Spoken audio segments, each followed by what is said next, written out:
This is Kathy Beal of EmpowermentUnlimited.net with Astro-Insight for the week of February 24th, 2020. Okay, the atmosphere is decidedly strange. I could say that every week. The nature of the strange this week is that we have almost equal emphasis on really hard work, very mundane, structural, kind of boring, grown-up matters, serious matters, and on the other hand, escapism, otherworldly vibes, poetic vibes, a desire to just go binge watch something on a streaming service. The two of them are actually moving into cooperation and collaboration early in the week as the Pisces new moon, which happened on Sunday the 23rd, begins to build and brings a couple of opportunities and one given. And actually, all three of those are connected. We have opportunities to implement impulses that are inspired or compassionate or kind or gentle. We have opportunities to act on hunches. Remember, logic isn't doing so well with the current Mercury retrograde in the amorphous, empathic sign of Pisces. As those first opportunities dangle in front of us, come to a head, entice us to take them or not, we actually have a moment of inner clarity, of understanding. It may not come in words, it may be a feeling, and the feeling is going to involve yourself, who you are, how you fit into the scheme of things, how you want to live. There is a pearl of personal wisdom bubbling to the surface for you in Mercury's retrograde through the waters of Pisces. It is very personal. No way I can tell you what it will be. You'll possibly not be able to put it into words, but it does involve your relationship with yourself, your relationship with your higher approach to life. It could bring an alignment of your inner and outer selves, of your higher and mundane selves. Whatever happens, you could just find yourself humming "Everything's All Right Now." And this grows into acting on the feeling, communicating, doing something with it, doing something tangible, taking inner, higher, inspired information, knowledge, wisdom, guidance, whatever, creativity, and funneling it into your way of being. This will somehow empower further move forward on the big inner and outer changes that crystallized for you and for us all at the beginning of January, when we had the lunar eclipse in Cancer, and then very quickly after that, the finalization of the Saturn-Pluto conjunction. Mars has just recently moved across the degrees that were activated, and now we're going to do something to implement, to move further. But it's not all work, because as we head towards the weekend, impulses are building and building and building that defy reason, defy logic.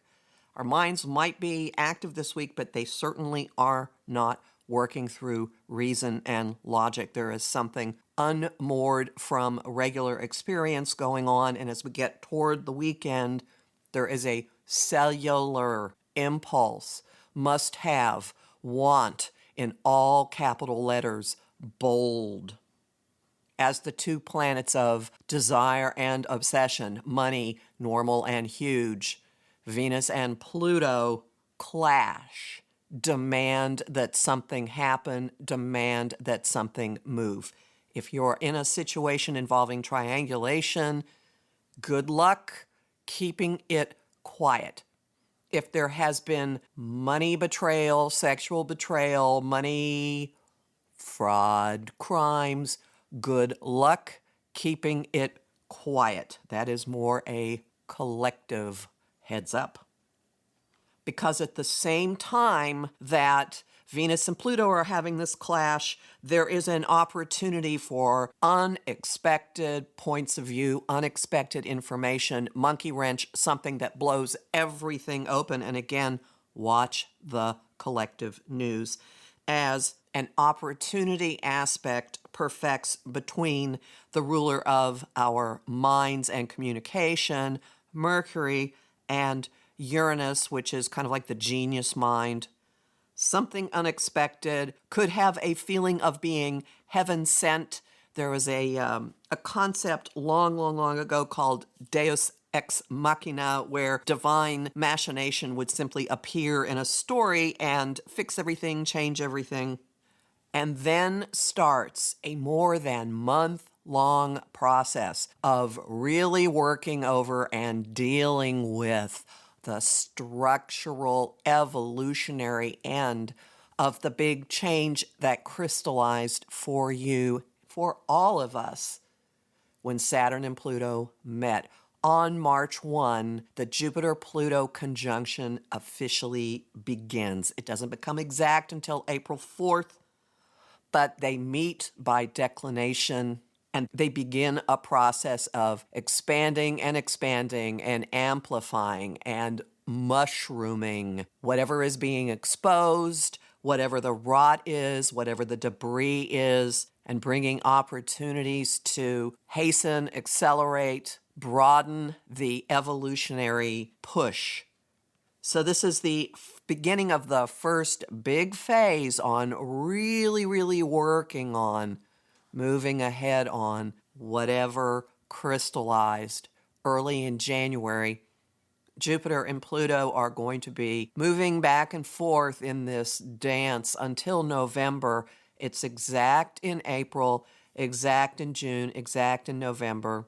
I am equating it to what you do with concrete that has been poured in a frame, moving a level back and forth over it to force all of the batter, so to speak, deep, knock out any of the air bubbles, and then smooth the surface.